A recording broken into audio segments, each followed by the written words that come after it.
Today's speech is how to make fruit preservatives. Why is this necessary? Picture this, zombie apocalypse. You need a skill that's going to make people either keep you alive or not want you.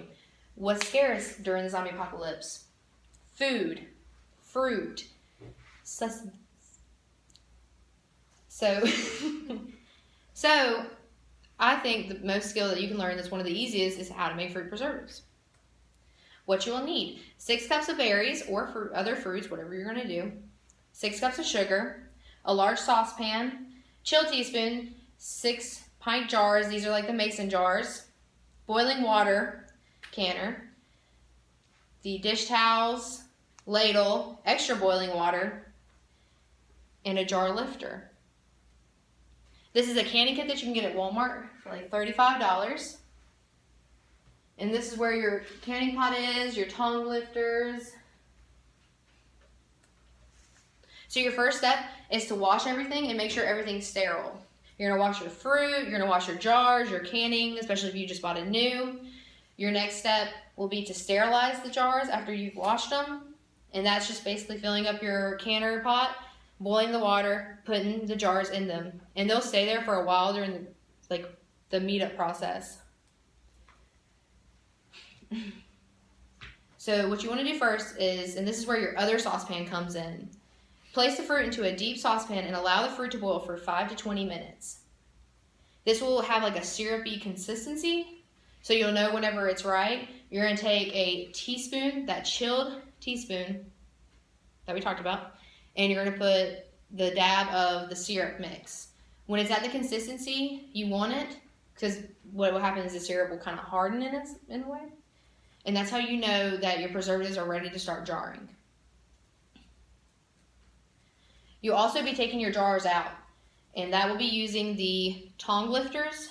So you'll lift them, take them out, and do that for the 6 that you're going to have.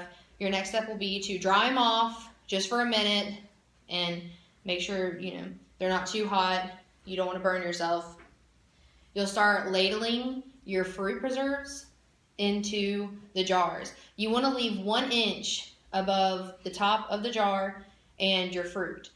And your next step will be to screw on the lids as tightly as possible.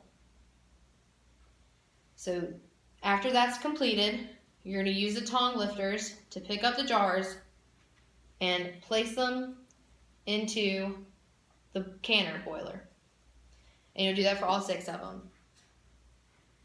You're going to have them boil, and after it's started its boiling point, there's going to be 10 minutes longer you're going to wait to make sure that it has completely killed all bacterial growth. And if you don't know, the reason why we do have to boil them is to keep them from having bacteria. It could spoil, and you don't want to die from like a bacteria growth because that's gross.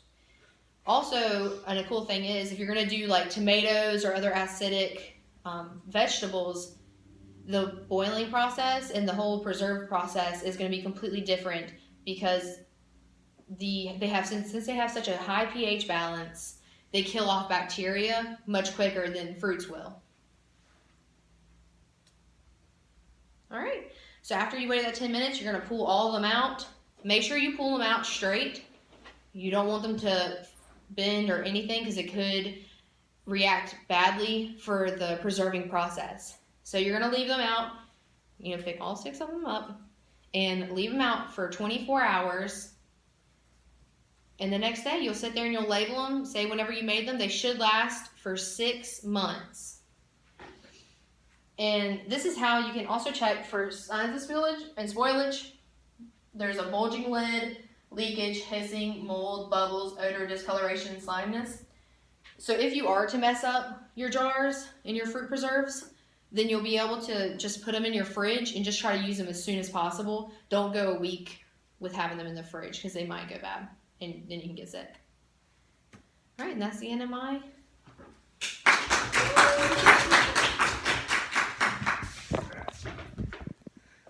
Good job.